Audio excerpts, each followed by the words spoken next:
agora para um outro exemplo de função C. Vamos verificar um outro exemplo, uma outra montagem, uma outra forma de fazer a função C. Essa primeira que a gente viu, tranquilo.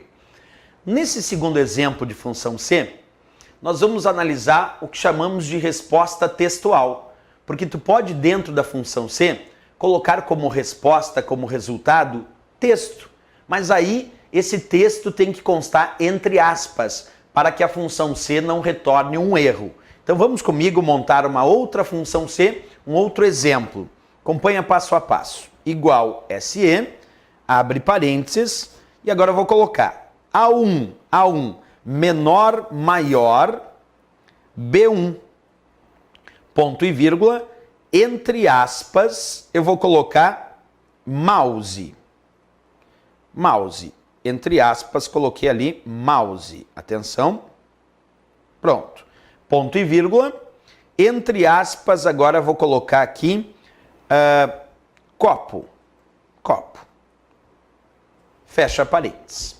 Vamos observar agora atentamente este exemplo que eu montei de função C.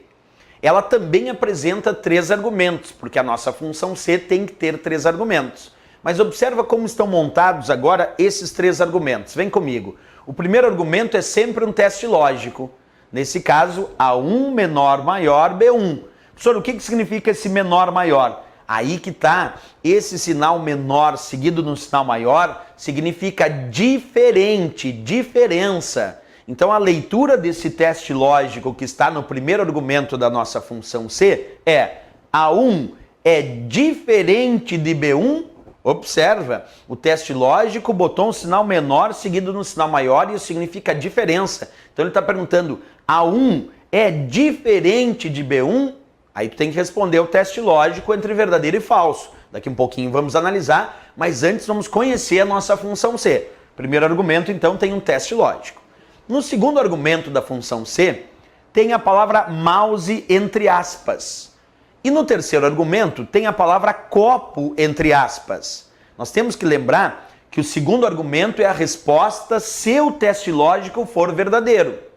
E no terceiro argumento é a resposta se o teste lógico for falso. Perfeito. Agora só um cuidado.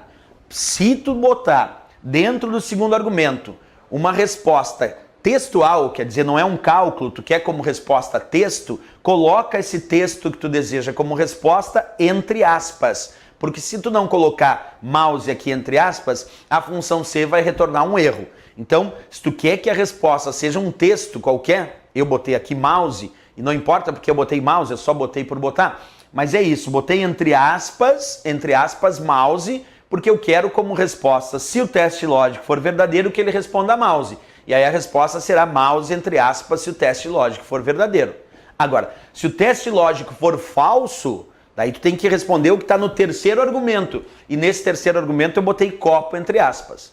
Então ficou assim, se o teste lógico for verdadeiro, eu vou responder mouse. Se o teste lógico for falso, eu vou responder copo. Isso porque o primeiro argumento é o teste lógico, segundo argumento a resposta se o teste lógico for verdadeiro, e o terceiro argumento a resposta se o teste lógico for falso. Essa é a forma de resolver a nossa função C. Perfeito. Agora vamos à resposta então, analisando precisamente esse teste lógico. A1 é diferente de B1? Verdadeiro ou falso? A1 é diferente de B1? Vamos verificar. A1 vale 500, coluna A, linha 1. A1 vale 500. B1 vale 600. B1 vale 600. Então ele está perguntando, 500 é diferente de 600? 500 é diferente de 600? Sim, é diferente. Verdadeiro. Se tu disse verdadeiro para o teste lógico, então a resposta está no segundo argumento. Porque o segundo argumento é aquele que tem a resposta se o teste lógico for verdadeiro. E no segundo argumento eu encontrei mouse. Então quando eu der Enter agora, observa que a resposta da minha função C, de fato, foi mouse. Porque eu respondi o teste lógico e disse verdadeiro. Se eu disser que ele é verdadeiro, eu tenho que responder o que está no segundo argumento. E no segundo argumento eu tinha mouse, que é de fato o que apareceu como resposta aí da minha função C. Agora um detalhe. Vamos tentar, então aqui entendido por que a resposta foi mouse, porque o teste lógico for verdadeiro. Só que agora, eu vou alterar esse teste lógico. Eu vou deixar esse teste lógico falso. E para deixar o teste lógico falso, vamos mudar aqui o sinal, vamos mudar o operador de comparação. Acompanha comigo aqui, ó. Eu vou colocar no lugar do diferente, então vou tirar esse símbolo de diferença, vou colocar o sinal de igualdade. Olha lá como é que está agora o meu teste lógico, acompanha. Agora eu botei o sinal de igualdade no lugar da diferença.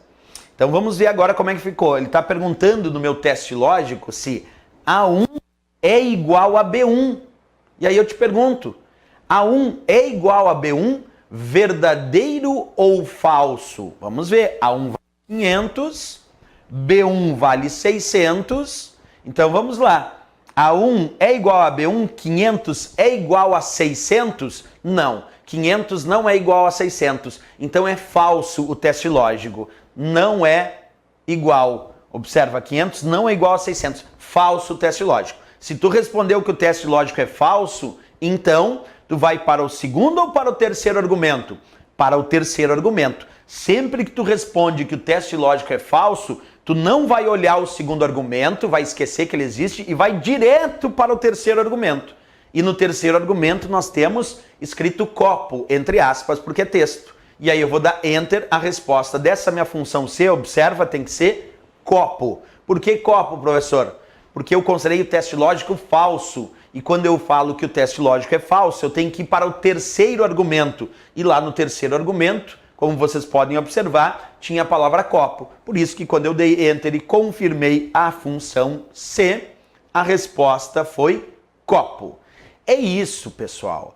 Quando nós analisamos então essa função C, que é uma função de análise lógica, é muito importante que a gente verifique o seu esquema, o seu funcionamento. Tu não pode esquecer numa prova dessa dica. Primeiro argumento, teste lógico. Segundo argumento, a resposta se o teste lógico é verdadeiro. Terceiro argumento, a resposta se o teste lógico é falso, certo?